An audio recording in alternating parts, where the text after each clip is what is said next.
Di video ini saya akan coba analisa fundamentalnya saham MPMX. Kita masuk ke ekuitas.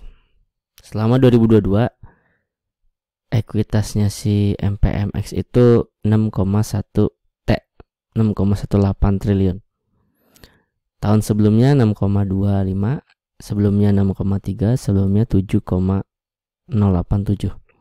Jadi kalau ngomongin 4 tahun terakhir, maka 6,187 triliun ini adalah ekuitas terkecil selama 4 tahun terakhirnya saham MPMX. Oke, sekarang kita masuk ke laba. Selama 2022, laba dia 661 M. Tahun sebelumnya 411 M, tahun sebelumnya 118 M, tahun sebelumnya 433 M. Jadi, selama 4 tahun terakhir, laba 661 miliar ini adalah laba terbesar selama 4 tahun terakhir si saham MPMX. Nah, mungkin Anda berpikir, gimana ceritanya labanya setidaknya 2 tahun terakhir naiknya sadis. Ada yang naik 248%, sekarang naik 61%. Kok ekuitasnya, kok hartanya dia malah berkurang 1%? Nah, itu nanti akan masuk ketika kita membahas valuasi. Di situ akan kejawab. Tapi sebelumnya saya minta tolong Anda untuk like video ini, untuk komen MPMX ya. Tulis MPMX di komen. Makin banyak yang lakuin 2 hal tadi, makin banyak yang like video ini, makin banyak yang tulis MPMX di komen, di saya pribadi makin bahagia, makin merasa bermanfaat. Dari sudut pandang algoritma YouTube, makin video ini direkomendasikan sama YouTube ke depannya. Oke. Biasanya orang kalau beli saham itu, investor itu memperhatikan 3 kriteria. Fundamentalnya, valuasinya, dan prospeknya. Untuk fundamentalnya tadi udah kita jawab ya, udah kita bahas bahwa ekuitas dia menurun ya dari tahun ke tahun meskipun cuma 1%. Dan bahkan terkecil selama 4 tahun terakhir. Tapi labanya meningkat. Ya udah 2 tahun terakhir labanya terus meningkat. Jadi fundamentalnya sedang menuju mewah tapi sedang. Nah, sekarang kita masuk ke valuasinya. Bagaimana valuasinya ya.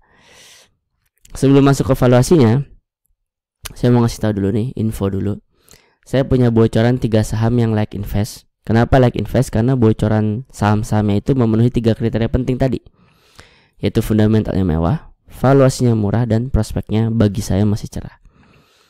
Bocoran 3 sahamnya bisa Anda dapatkan, bisa Anda akses lewat link yang saya taruh di deskripsi.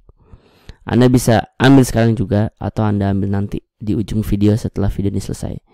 Di tengah dan di akhir video saya akan ingatkan supaya Anda nggak lupa ambil bocoran 3 sahamnya. Oke, kita balik lagi.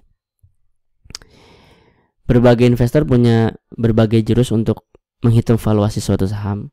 Kalau saya pribadi menghitung valuasi suatu saham, menghitung kisaran harga wajar suatu saham itu menggunakan proyeksi dividen.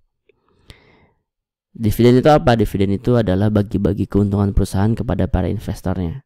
Kan perusahaan jalanin bisnis ngasilin keuntungan. Nah, keuntungan itu dibagi-bagiin nggak ke para investornya, atau cuma dimakan sama perusahaannya gitu.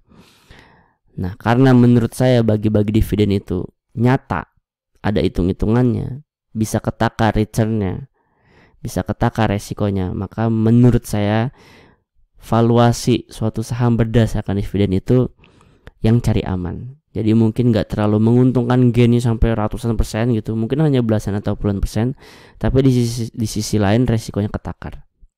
Oke, kita masuk ke contoh. 2019 dia punya keuntungan 97 per lembar saham, dia punya keuntungan. Dia bagiin 90 ke para investornya. Nah, 90 itu 93%-nya dari 97. 93% itu disebut dengan DPR.